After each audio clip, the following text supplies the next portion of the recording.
Bonjour et bienvenue sur netprof.fr.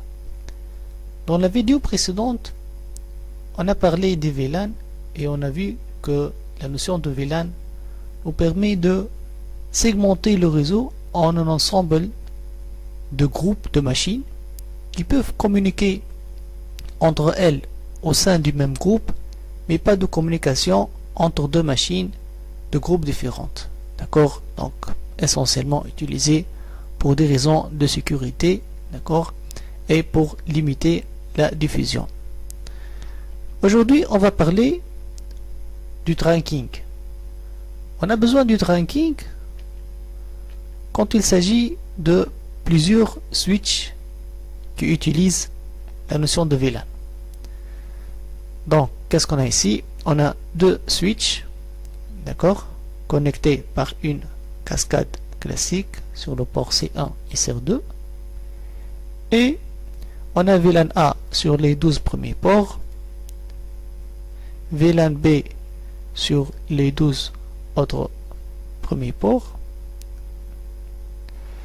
On a une machine M1 connectée sur le premier port de VLAN A du premier switch et une autre machine sur le switch au-dessous.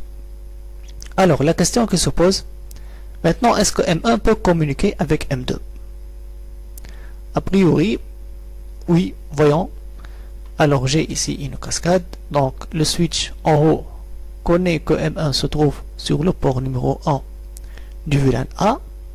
Et il connaît M2, on suppose qu'il connaît M2, sur la cascade, c'est-à-dire sur le port C1. D'accord, ça c'est la table de commutation du switch en haut. D'accord. Maintenant, j'ai une trame de M1 vers M2. Donc, l'adresse MAC destination, c'est M2. M2 se trouve sur le port de cascade. Donc, est-ce que le switch va commuter la trame sur C1? N'oublions pas ce qu'on a vu dans la vidéo qui parle des VLAN. On a vu que le switch ne fait la commutation que si l'adresse MAC source et destination sont dans le même VLAN. Alors, ce port C1, il appartient à quel VLAN? Est-ce que vous vous rappelez? Par défaut, on a dit que par défaut, les ports du switch sont dans VLAN 1. Donc, C1 et M1 ne sont pas dans le même VLAN. Donc, le switch ne va pas commuter la trame. Donc, ça ne va pas marcher comme ça. D'accord? Donc, c'est quoi la solution? Comme première idée, on peut avoir l'idée de faire des cascades directement d'un port du switch en haut vers un autre port du switch en bas.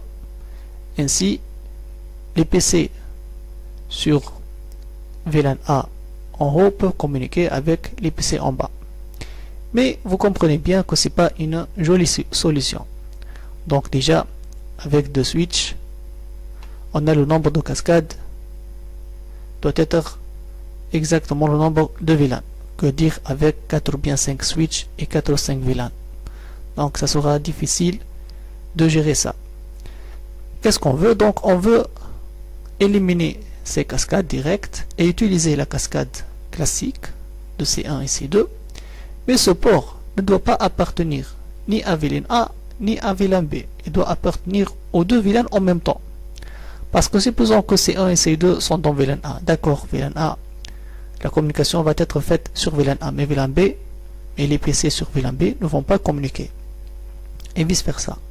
Donc, on a besoin que cette cascade soit en même temps dans VLAN A et VLAN B pour que les PC ici puissent communiquer avec les autres machines en bas.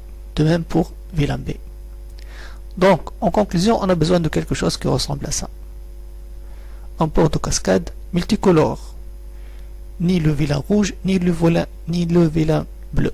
Donc, quelque chose qui supporte les deux VLAN. D'accord? Ainsi, ce port, on dit qu'il est un port en mode trunk.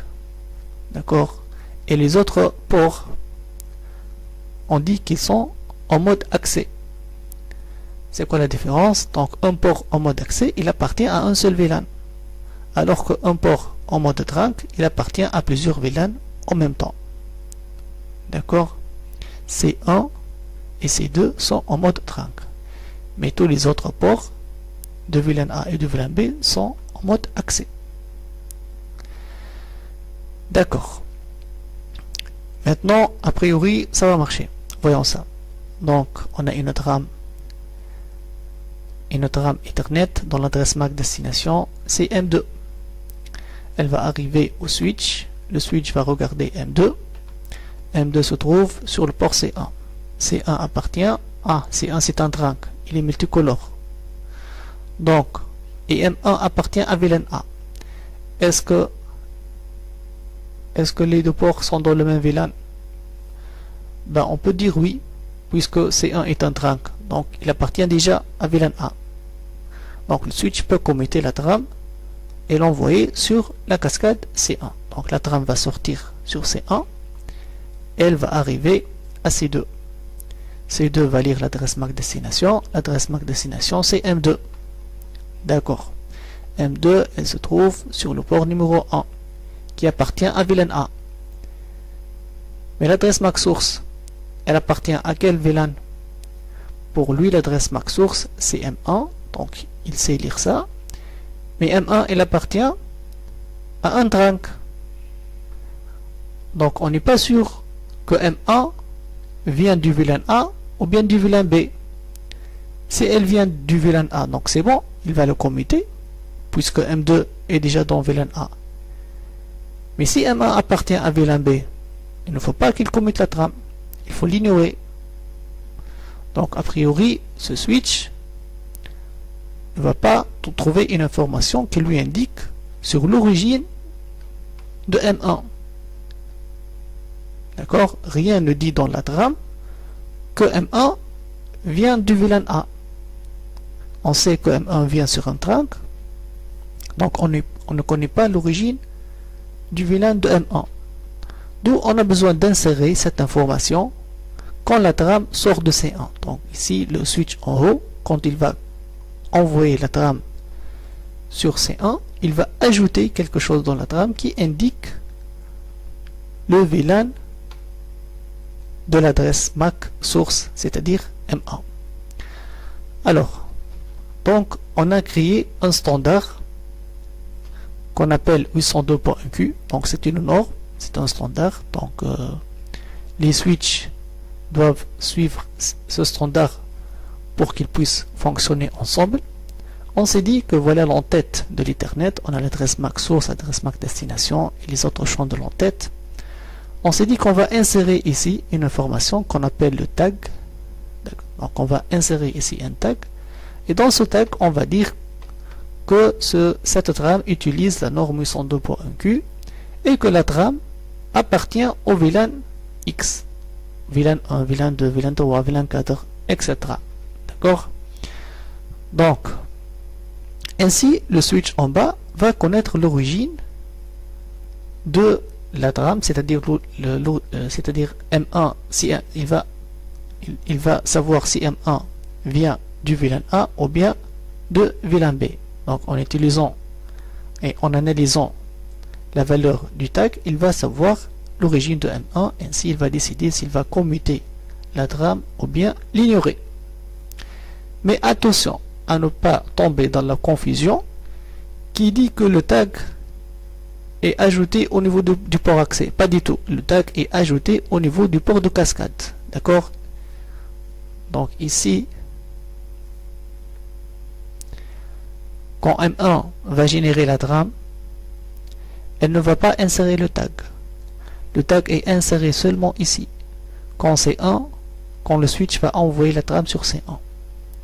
Et puis ce switch en bas, quand il va recevoir la trame, il va lire le tag et puis il va supprimer le tag et envoyer la trame vers M2. Donc M1 et M2 ne vont pas voir ça. C'est quelque chose qui est entre les deux switches. On peut voir le tag seulement sur le trunk. D'accord? Donc si vous faites capture de trame ici, vous serez capable de voir le tag inséré. Mais si vous faites capture de trame au niveau de M1 ou bien M2, vous n'allez pas voir ça. D'accord? Donc à ne pas faire cette confusion. Voyons ça en démonstration. Alors comme d'habitude, on va utiliser GNS3. GNS3. Alors, qu'est-ce qu'on va faire exactement? On va faire ça. 2 switches, ce qui est notre cas, et 4 machines. 2 machines dans VLAN 2 et 2 autres machines dans VLAN 3. Donc, cette cascade doit être trunk pour que C1 puisse communiquer avec C3. De même ici, C2 et C4 qui sont dans VLAN 3. Donc ces ports 1 et 2 sont en mode accès, mais le port 3 sera en mode trunk. D'accord? Donc on va commencer par insérer des switches et ajouter les machines. Alors j'ai ici un switch, switch 1, un autre switch, switch 2. Je vais prendre les machines. C1, C2, C3, C4. Alors j'utilise comme d'habitude Virtual PC. Voilà. Je change les couleurs pour que ce soit plus clair.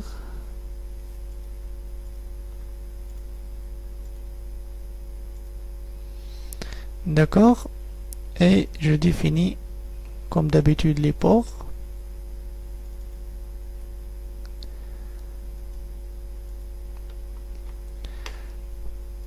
Alors, je suppose que vous comprenez ce que je fais puisque j'ai déjà expliqué ça dans la vidéo qui s'appelle GNS3. Ok. C2 et on écoute sur le port 30001 et 20001.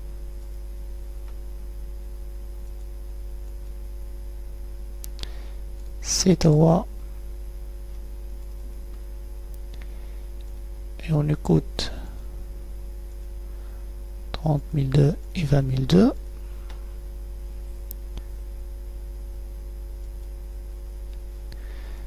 Et je termine par C4.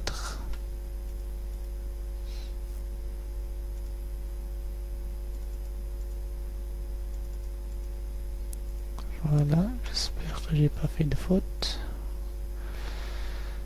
Alors, on va prendre des connexions Ethernet C1. On va aller sur le premier port du switch. D'accord. C2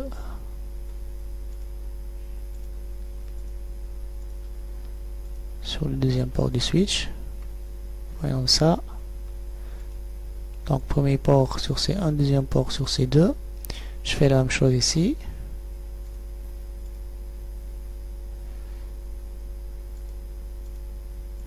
Sur le premier port et notre connexion sur le deuxième port. Et je termine par la cascade.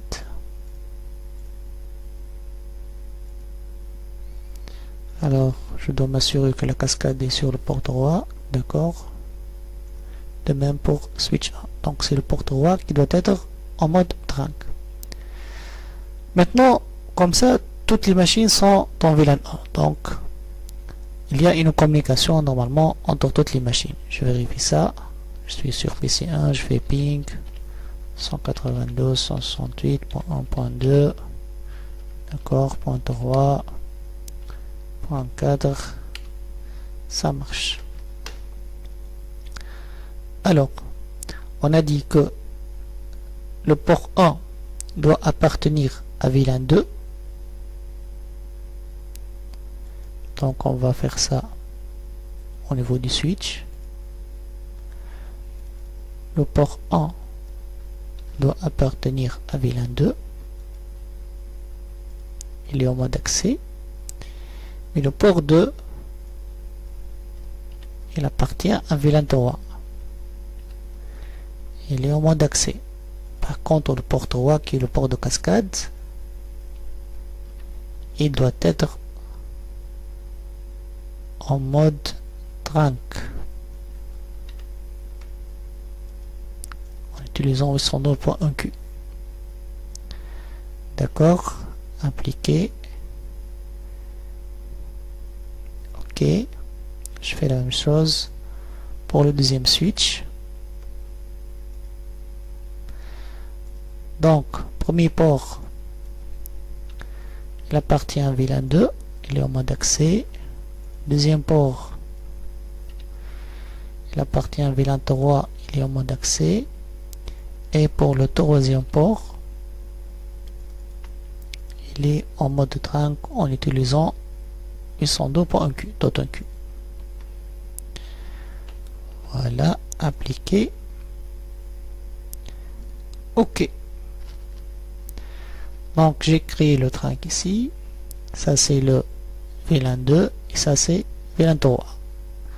Donc normalement maintenant je dois être capable de faire un ping sur, si je suis sur C1, donc je peux faire ping sur C3. Faisons le test, je suis sur sur la machine numéro 1. Je fais ping sur 192.168.1.3. Oui, ça marche. Est-ce que ça marche avec point 2 qui est dans un autre VLAN? Normalement non. Je ne veux pas faire ping sur cette machine puisque à droite c'est VLAN 3 et à gauche c'est VLAN 2. Voilà, maintenant je peux me placer sur ces deux. Je peux aller vers la deuxième machine. Je dois être capable de faire ping sur 192.168.1. Normalement 4. D'accord? Oui, j'ai une réponse, mais je ne peux pas faire ping ni sur 1 ni sur 3. Voilà, donc j'ai des VLAN qui sont distribués sur les switches. D'accord? Alors, voyons si GNS3 est vraiment un bon simulateur ou bien non. Je vais mettre les ports numéro 3 en mode accès et dans le VLAN 1. Donc port 3.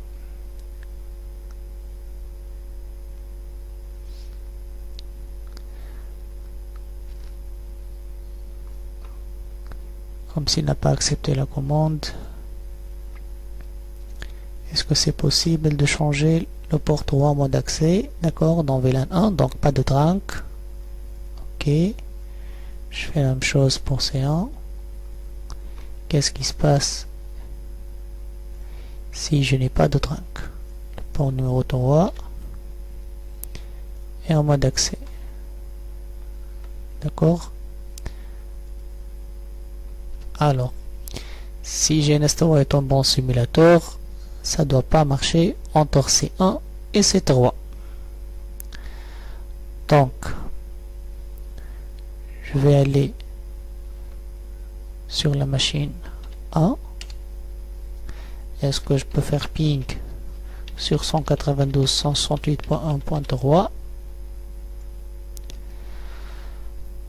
Normalement, ça ne doit pas marcher.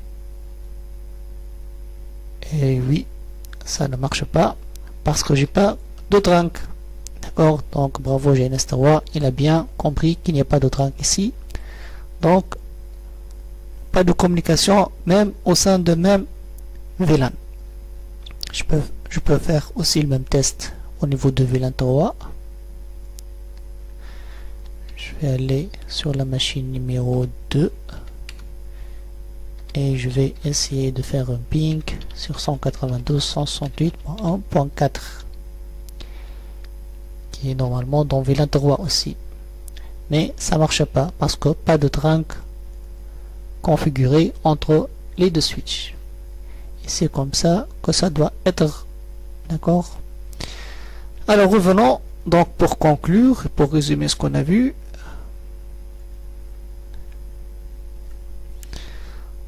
Donc le trunk, ça sert à quoi?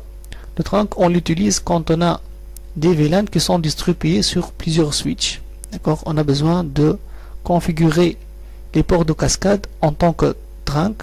Ces ports de cascade doivent être en mode trunk, alors que les autres ports du switch seront en mode accès. D'accord?